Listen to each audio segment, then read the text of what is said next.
Bonjour les amoureuses et les amoureux du monde du silence. On se retrouve aujourd'hui pour une vidéo où je vais vous présenter sur le Flash SB105 que l'on trouve d'occasion sur eBay ou d'autres sites. Le problème, c'est qu'il n'est plus fourni avec en général des attaches qui sont compatibles avec les systèmes que nous avons actuellement. Ils ont évolué, on ne les attache plus de la même façon et les attaches des flashs sont difficiles à trouver également. La chaîne Plongée Photo vous aide à réaliser de belles images sous-marines. Abonnez-vous, sélectionnez la cloche pour recevoir les nouvelles vidéos. Partagez et lâchez un pouce de schtroumpf pour flatter l'algorithme de Google et m'aider à mieux faire connaître cette chaîne. Merci à vous les amoureuses et les amoureux du monde du silence.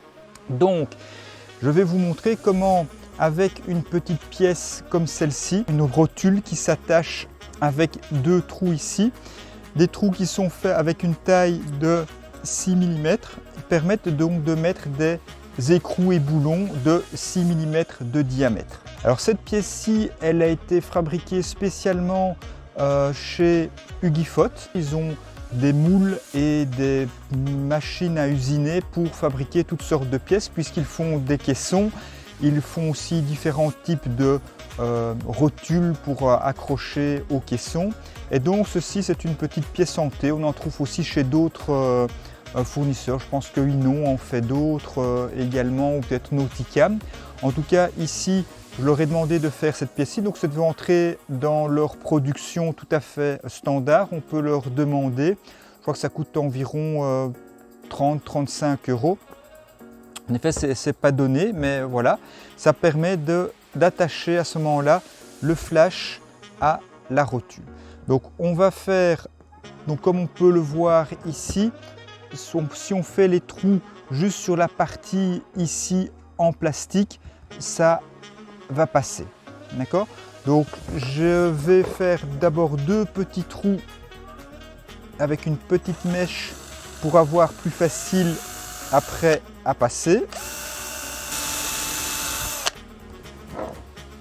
Ouais, sauf que c'est pas top parce qu'on est juste sur le bord.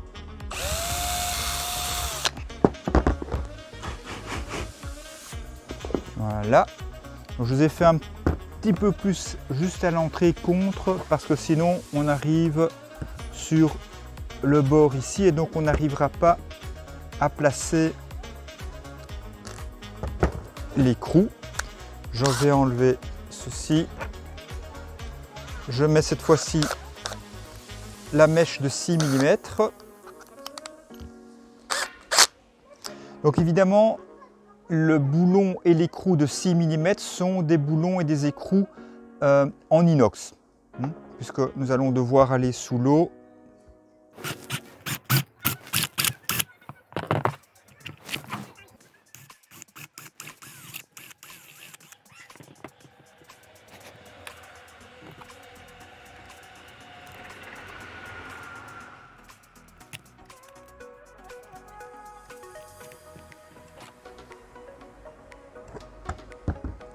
Donc ici j'ai effectué les deux trous, ils sont, pour ne pas être trop près du bord, j'ai quand même dû les mettre ici, c'est-à-dire plus vers l'extérieur pour qu'ils ne soient pas trop près des bords intérieurs et pour ne pas risquer que ça casse.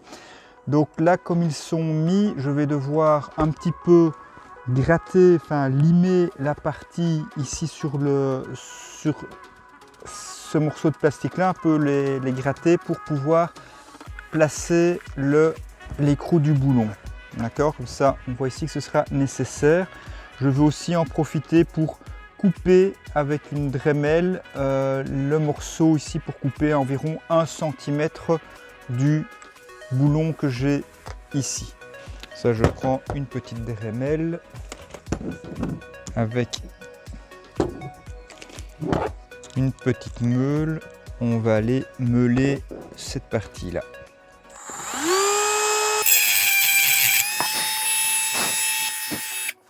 Voilà, et on voit bien que vu que c'est une meule qui est cylindrique, évidemment ça passe pas très bien, mais c'est pas grave, ça va permettre de coincer et de maintenir le boulon à sa place. Ok, là c'est impeccable. J'avais dit aussi que j'allais couper ici le boulon et l'écrou de façon pour que ce soit un peu plus court. On va prendre une petite disqueuse, petit disque, voilà.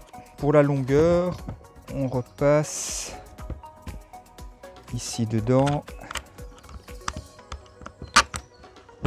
voilà. La taille, l'épaisseur de l'écrou en plus, donc un bon demi-centimètre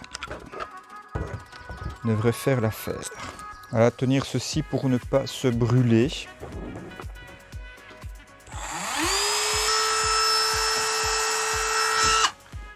Voilà, je les dépose un peu sur le côté pour éviter de faire fondre le plastique de la table. Et on va faire la même chose pour le second.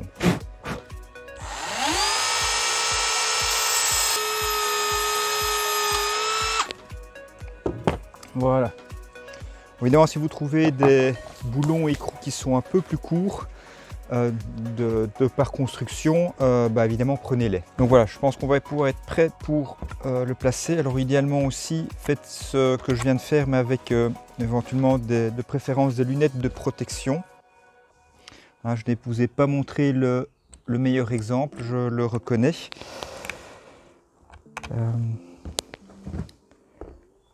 Voilà, ça c'est pour le premier. Je vais placer le second. Donc voilà, ici on voit que les boulons et les écrous sont bien placés. On va maintenant juste resserrer. C'est une clé de 10. Donc avec cette clé de 10, on va pouvoir bien serrer. Celui-là il tourne un peu fou. On va le maintenir avec la pince et on va serrer. Voilà, ici c'est bon et ici également. Dernier petit tour, parfait.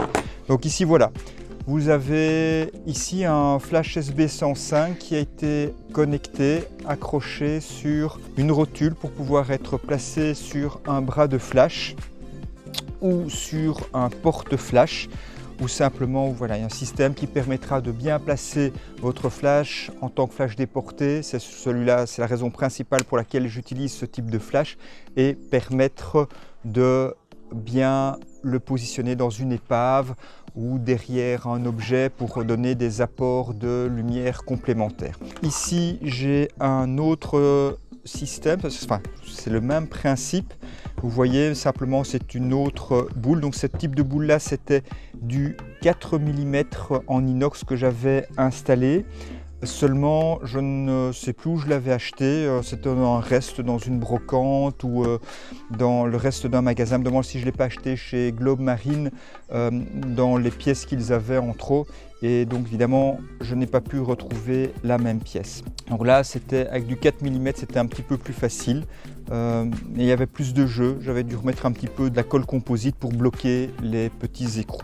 Donc, si vous avez aimé ce type de vidéo de récupération, bricolage, amélioration de matériel et d'accessoires photos et vidéos sous-marines, n'hésitez pas à vous abonner à la chaîne avec la petite cloche qui vous indique à ce moment-là de recevoir toutes les vidéos. J'ai une page Facebook et j'ai également un site internet www.plongephoto.com. D'ici votre prochaine plongée, portez-vous bien, profitez-en pour revoir votre matériel, pour réfléchir à ce que vous avez envie de faire, et peut-être on se retrouvera un jour au bord de l'eau. À bientôt. Merci d'avoir regardé cette vidéo jusqu'au bout. Si vous l'avez appréciée, aimez-la et partagez-la. Vous pouvez aussi me laisser un commentaire ou me poser une question. Je pourrai ainsi vous aider en y répondant. Si vous n'êtes pas encore, abonnez-vous, sans oublier la cloche pour activer les notifications et être informé de la mise en ligne des prochaines vidéos. Tout ceci m'aidera à faire progresser cette chaîne. Vous pouvez également télécharger votre cadeau gratuit, mon livre numérique intitulé 4 étapes pour réussir ses photos macro en plongée. Le lien est dans la description de cette vidéo. Cette chaîne travaille de concert avec mon blog www.plongephoto.com. Vous y trouverez des dizaines d'articles pour débuter, pour vous aider à progresser et pour vous inspirer en photographie sous-marine.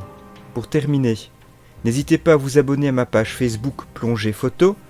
Vous serez ainsi notifié de la sortie des prochains articles de mon blog.